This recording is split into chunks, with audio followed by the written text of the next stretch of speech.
जी, क्या हमारी गरीबी कभी खत्म नहीं होगी? क्या हमें पूरे जीवन ऐसे ही आधे पेट खाकर व्यतीत करना होगा?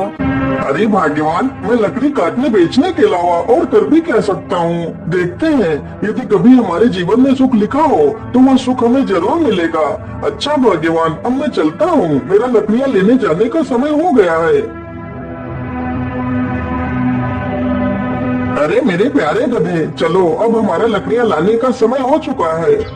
इतना कहकर लकड़हारा अपने गधे को लेकर जंगल की तरफ निकल पड़ता है।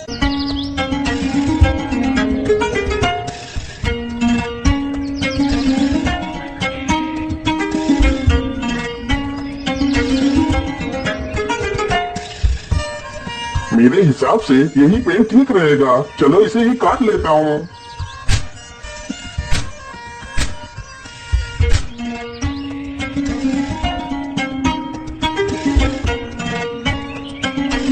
लकड़हारा जल्दी से लकड़ियां काटकर अपने गधे पर लाद लेता है और घर की तरफ निकल पड़ता है।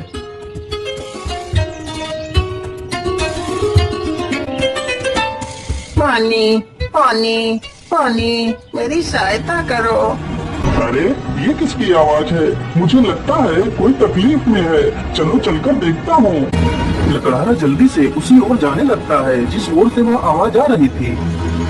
पानी पानी पानी, मेरी सहायता करो। अरे ये क्या? ये तो एक तोता है, लेकिन यह तो पूरी तरह जख्मी हो चुका है। मैं ऐसा करता हूँ, इसे भी अपने साथ ही ले चलता हूँ। लकड़हारा जल्दी से उस तोते को उठा लेता है और उसे भी अपने साथ ले जाता है।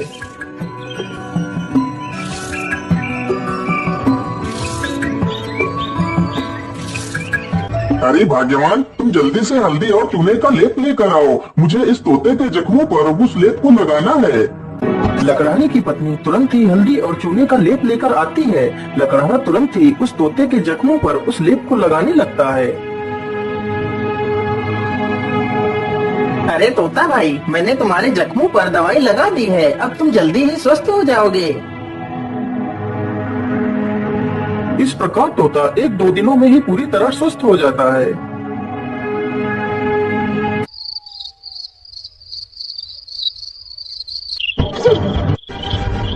चलो आज तो इसी झोपड़ी में ही चोरी कर लेता हूँ। हो सकता है इस झोपड़ी में ही मुझे कुछ काम की चीज मिल जाए।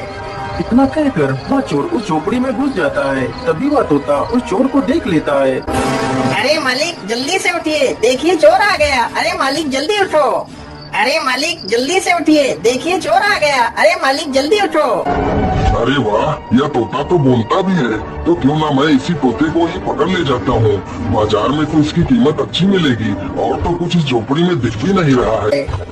इतना सोचकर चोर तुरंत ही तोते का पिंजरा उठाता है और वहाँ से भाग जाता है।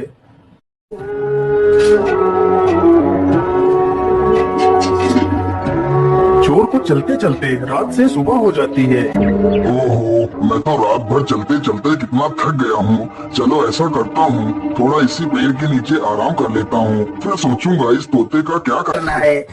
इतना सोचकर चोर उसी पेड़ के नीचे लेटकर सो जाता है। तभी वहाँ से एक राजा अपने घोड़े पर सवार होकर निकलता है। महाराज मुझे बचा लीजिए, मेरी रक्षा कीजिए महाराज, नहीं तो यह चोर मुझे मार डालेगा। अरे ये कौन है जो मुझे मदद के लिए पुकार रहा है, लेकिन आसपास तो कोई नहीं दिखाई दे रहा है।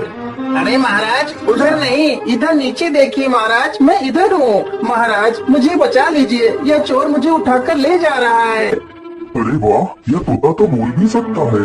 चलो मैं इस तोते को खरीद लेता हूँ, यह तोता मेरी पुत्री को बहुत पसंद आएगा। अरे वो चोर, चल अब उठ जा, और कितना सोएगा तू? महाराज मैंने कोई चोरी नहीं की, मुझे कुछ मत करना महाराज। नहीं नहीं, मैं तुम्हें कुछ नहीं करूँगा, तुम यह तोता मुझे दे दो, मैं तुम्हें इसके बदले 100 सोने की मोहरें दूंगा। राजा की यह बात सुनकर चोर बहुत खुश हो जाता है, लेकिन याद रहे मैं तुम्हें ये मोहरें तभी दूंगा यदि तुम आज से चोरी करना छोड़ दोगे। यदि ऐसा नहीं किया तो मैं तुम्हें कारागार में डाल दूंगा। नहीं नहीं महाराज, मैं आज के बाद कोई चोरी नहीं करूँगा। राजा तुरंत ही उस चोर को 100 सोने की मोहरें दे देता है और तोते का पिंजरा लेकर वहाँ से चला जाता है।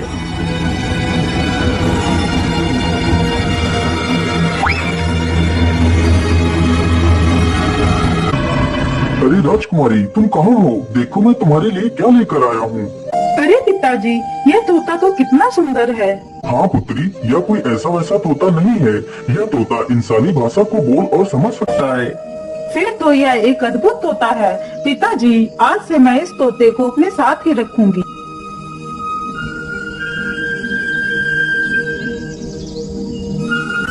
राजकुमारी रोज उस तोते को अच्छे अच्छे पकवान खिलाती, लेकिन तोते को उस लकड़हारे की बहुत ज्यादा याद आती रहती थी। अरे मेरे प्यारे तोते, मैं तुम्हें कुछ भी खिलाती हूँ, तुम उसे सही ढंग से क्यों नहीं खाते हो? क्या बताऊं राजकुमारी जी, मुझे इस पिंजरे में कैद हुए पूरा 1 महीना हो चुका है। मेरा मन भी आकाश में उड़ने को कर रहा है, लेकिन मैं इस पिंजरे में कैद हूँ। मैं क्या कर सकता हूँ? अच्छा, ऐसी बात है, तो फिर चलो मेरे साथ। आज मैं तुम्हें बाहर की सैर करा के लाती हूँ। राजकुमारी तोते को जंगल में ले जाती है और उसे पिंजरे से बाहर निकाल देती है। फिर तोता आसमान में उड़ने लगता है। अरे ये क्या, ये पेड़ इतना चमक क्यों रहा है? क्या यह पेड़ कोई जादुई पेड़ है? अरे राजकुमारी जी, उधर देखिए, यह पेड़ इतना चमक क्यों रहा है? क्या यह कोई जादुई पेड़ है? अरे हाँ, मुझे तो लगता है ये कोई जादुई पेड़ ही है। चलो इसके पास चलते हैं।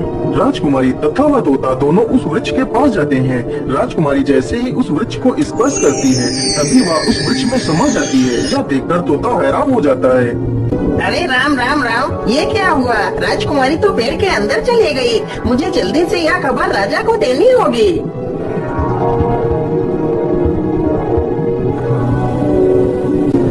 अरे ये मैं कहाँ आ गई? ये कौन सी जगह है?